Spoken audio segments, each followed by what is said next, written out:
you. And I think that this is perfectly organized panel because I'm going to directly follow Andrii and look comparatively on the Ukrainian experience of displacement, but the current one resulting from the Russian invasion and the historical one mainly from the time of the Second World War. But because I'm a qualitative sociologist and oral historian, I will look not on the policies and terms, but on the subjective experience of the displaced people. And this means looking at the narrative, and this means looking at the interviews. And my main source today will be interviews gathered within the project Testimonies from the War, and you see the website of the project over there. So this is an international project that is being implemented in Ukraine, and Natalia Trishchenko is leading the Ukrainian part. I'm leading the Polish one. There's also the Luxembourg one and the UK one. And in Poland, we are focusing not only on the experience of the war and the occupation, but also on the way people went to Poland and on the way they are reconstructing their lives in Poland. So far, we have gathered more than 80 interviews. We are aiming at some 200, and it's going to be my main source today. My point of reference will be the interviews that I've been conducting for years with displaced Ukrainians in Poland, Ukraine, and also in Kazakhstan. And I will be today mainly talking about Ukrainians displaced within the Vistula operation and displaced from Poland to the Soviet Union between 1944 and 1946.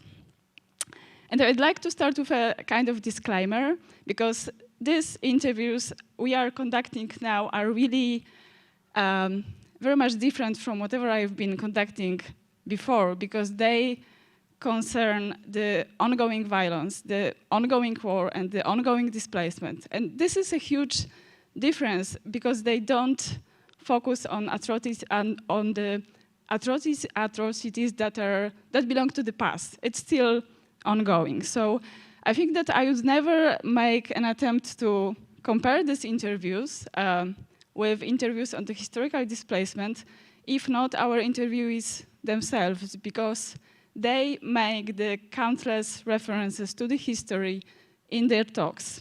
So they see the parallels between what's happening to them now and what happened to their families, their local communities, and their national, meaning Ukrainian community in the past. So what are these references?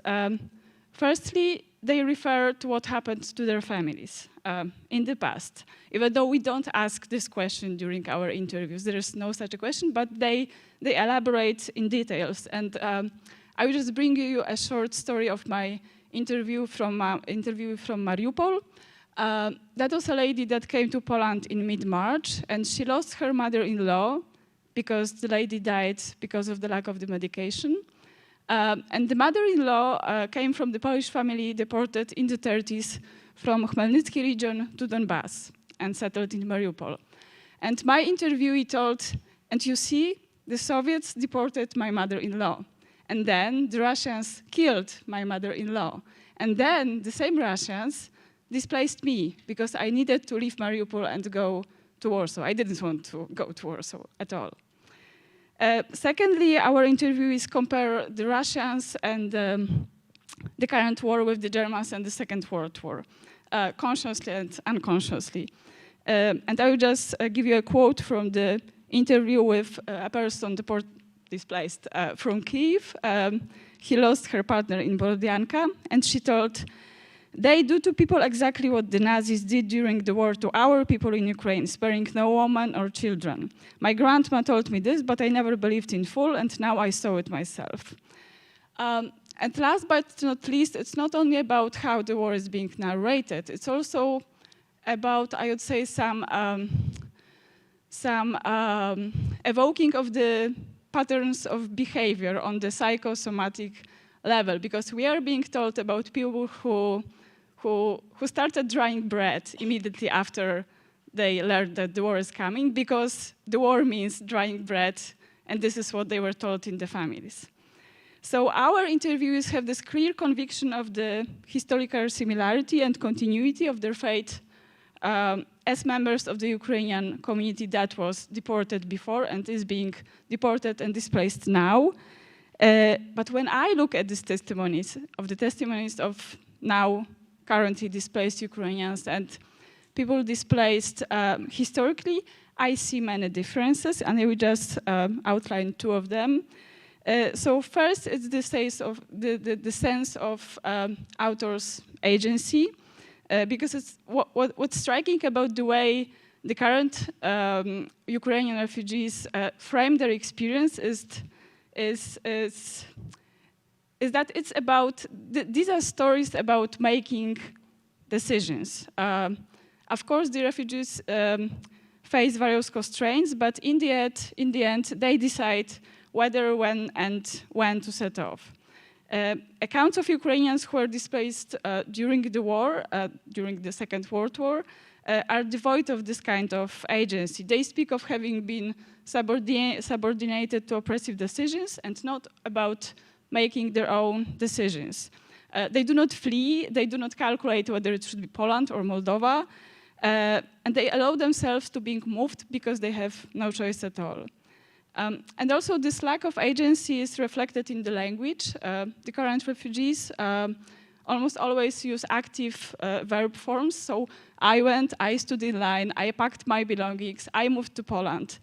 The narratives of the historically displaced people is dominated by passive voice. So we were deported, we were moved, we were displaced, we were taken away, we were dumped on the station, and so on and so on.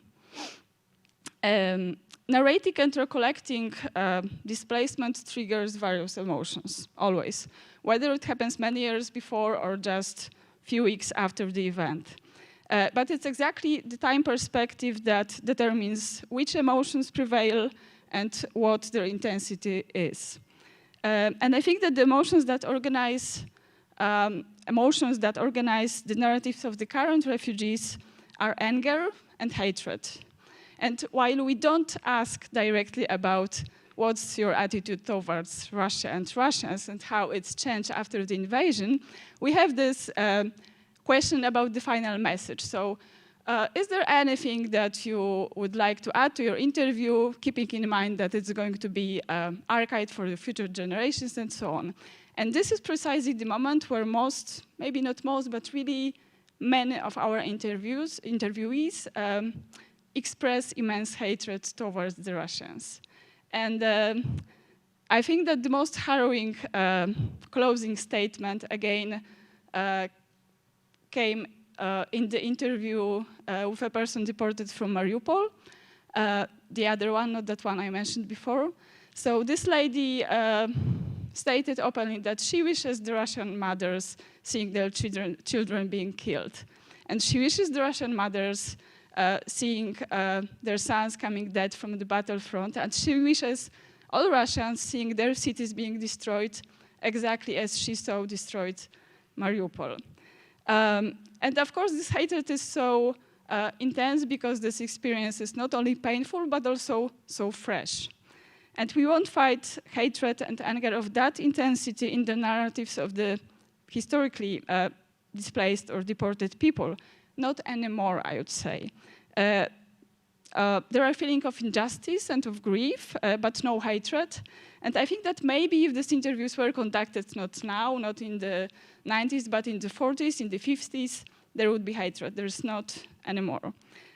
Instead, and this is my final point, they are filled with sense of loss and despair and longing, ongoing longing. People lost their homes and they needed to rebuild their life from scratch. It took them decades, and for some of them never ended, and it was never a successful process. So when they talk to me 70 years after they were deported from Poland or from Ukraine or wherever, the loss is kind of definitive and irreversible, I would say.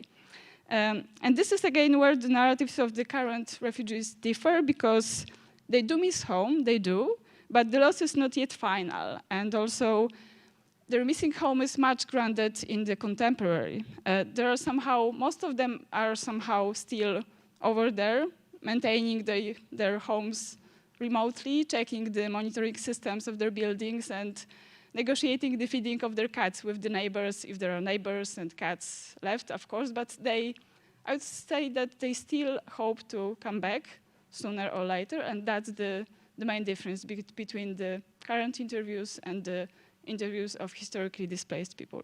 Thank you.